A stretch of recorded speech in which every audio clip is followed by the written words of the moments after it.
Good morning, Anne Arundel County. Good morning, America. Welcome to the 27th, yes, the 27th episode of Promoting Don't Get Fooled Again with Class. I'm your host, Anthony Vine, and the name of our production company is the Glen Burnie Players. So we have a couple of quick announcements before we start with our show. First announcement is that episode 8 of Don't Get Fooled Again is currently playing on the AAC TV, that's 99 Comcast, 98 Broad Stripe, and 38 Verizon. It's playing 7 o'clock Monday, Wednesdays, and Fridays, Saturdays at 10, I think Tuesdays at 10 a.m. also. But also, we just released on the YouTube station I just mentioned, a special edition of Don't Get Fooled Again. It's called the First Annual Spelling Bee with Dignity and Grace. And this is where we partnered with the Anne Arundel House of Hope. And we had an adult spelling bee there. And it was a beautiful thing. So we'll be talking more about that in the future. Right now, we're going to make sure that episode 8 stays on the air. We don't want to give that short shrift. Okay, so as far as this week's episode is concerned, we want to start off by giving credit where credit is due. Again, we borrow from Wikipedia. They do a great job as far as resourcing information. But also, there's a news source for our poem this week. It's from grossmont.edu. So we'll be talking a little bit more about that later. Okay, so to get this started, we want to start off with doing a little screen sharing.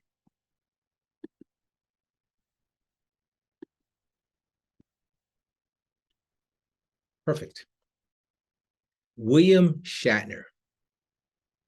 Yes, this is really about my favorite show in the history of television and his role in that show and why it's still so popular.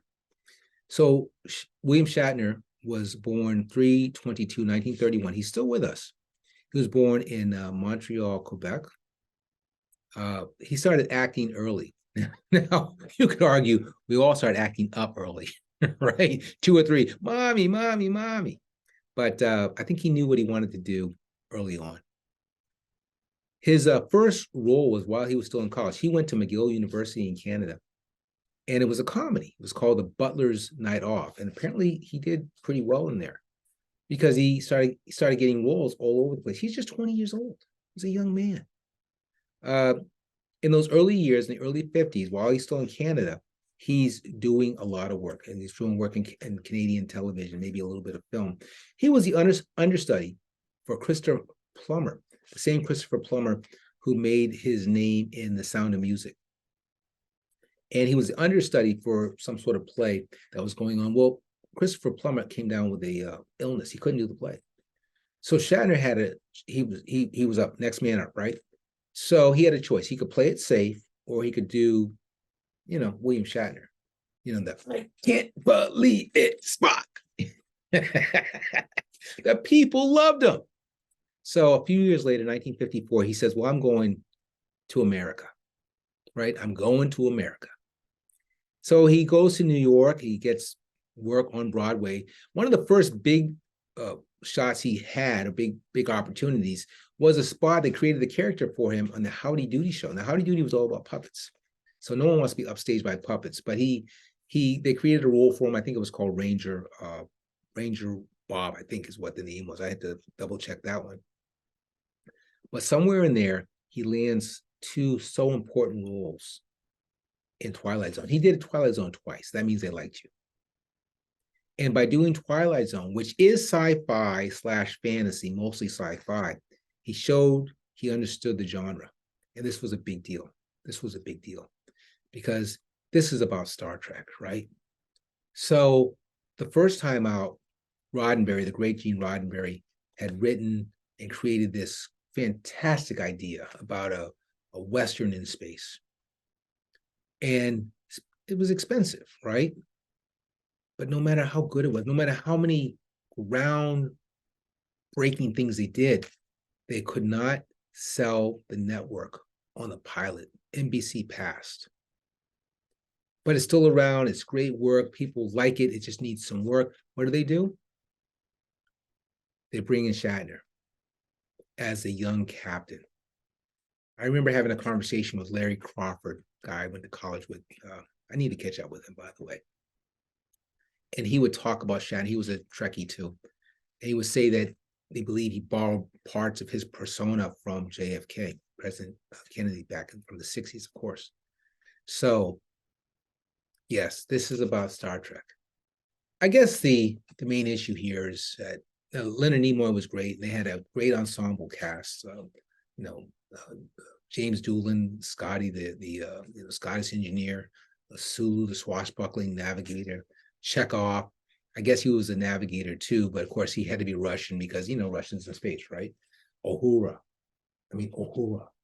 Bones, the journalist. He was just, he never wanted to be there. That was a great show. And right now, Star Trek is in another golden time where after Generations, it died down for a while. Then they had like 4 or 5 different shows running, then it died down. And then they have about 4 or 5 shows running right now. They're all on either,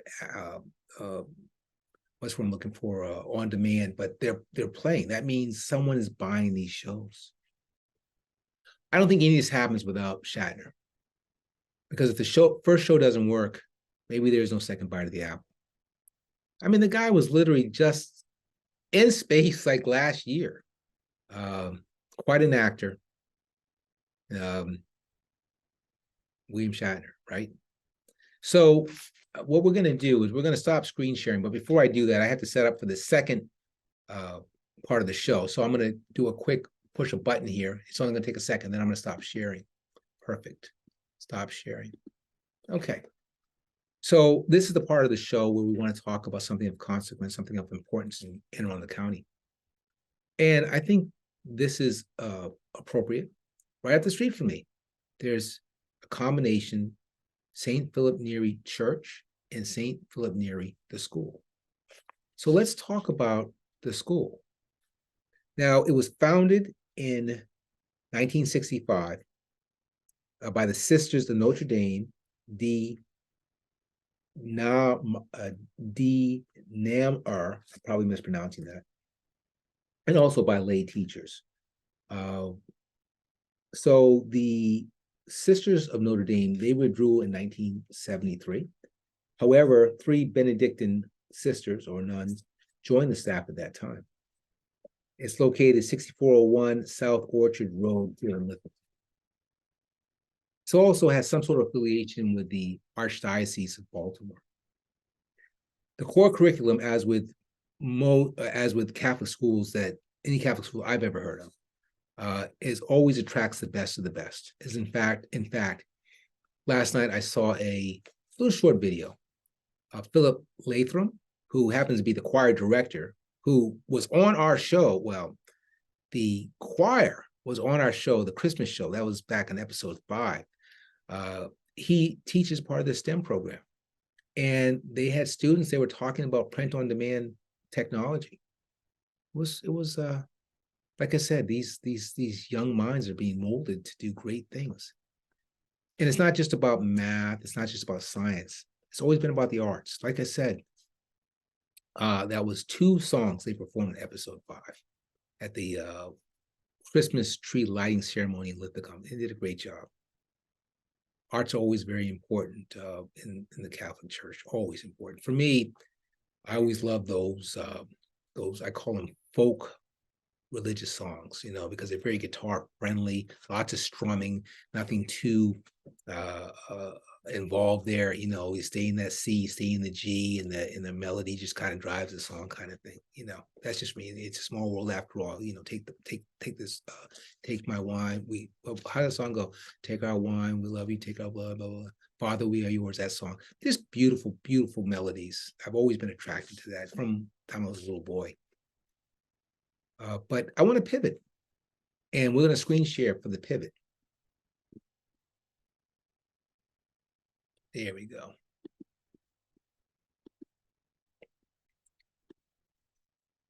The school and the church are named St. Philip Neri. Well, this was a real person. So let's look at the fundamentals.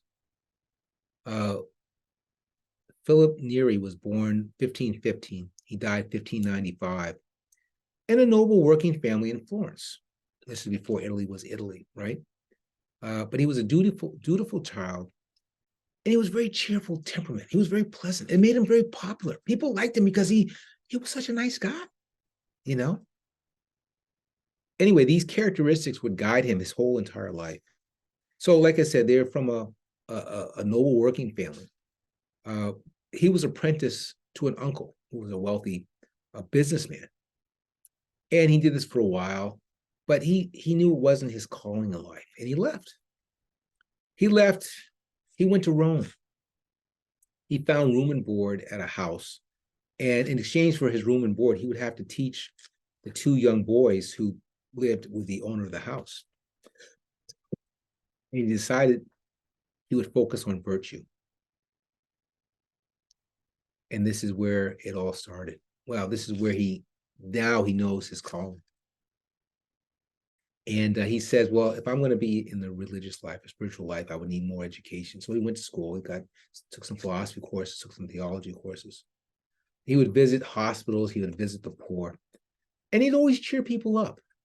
There's a reason why when he was beatified, he became Saint Philip Neri, the patron saint of joy. Because he was just like a nice guy. You know, and that's a good thing, I think. So again, there's a person there. You see, you know, there's a lot of schools named Philip Neri, but yes, there's a person, and that's his story. So we're going to stop sharing, and we're going to go to the last element of the show. So I was thinking about Captain Kirk. I said, what would be appropriate? Get you, Scotty. If I could just reach no, that's Batman. Sorry. So we're going to read a poem. This poem is written by Mickey Scott Bay Jones, and it's called An Invitation to a Brave Space. Together, we will create brave space because there's no such thing as safe space. We exist in the real world. We all carry scars and have all caused wounds. In this space, we seek to turn down the volume of the outside world. We amplify voices that fight to be heard elsewhere. We call each other to more truth and love. We have the right to start somewhere and continue to grow. We have the responsibility to examine what we think we know. We will not be perfect. We will not always be what we wish to be, but it will be our brave space together, and we will work on it side by side. Again, that's called An Invitation to Brave Space, written by Mickey Scott Bay Jones. So just to recap, both episode 8, Don't Get Fooled Again, and the special episode 9, the Anne Arundel, the first annual Anne Arundel Spelling Bee with Dignity and Grace, are available at Anthony Bynum 1948. So for everyone here at the Glen Burnie Players, again, this is Anthony Bynum. Until next week, bye-bye.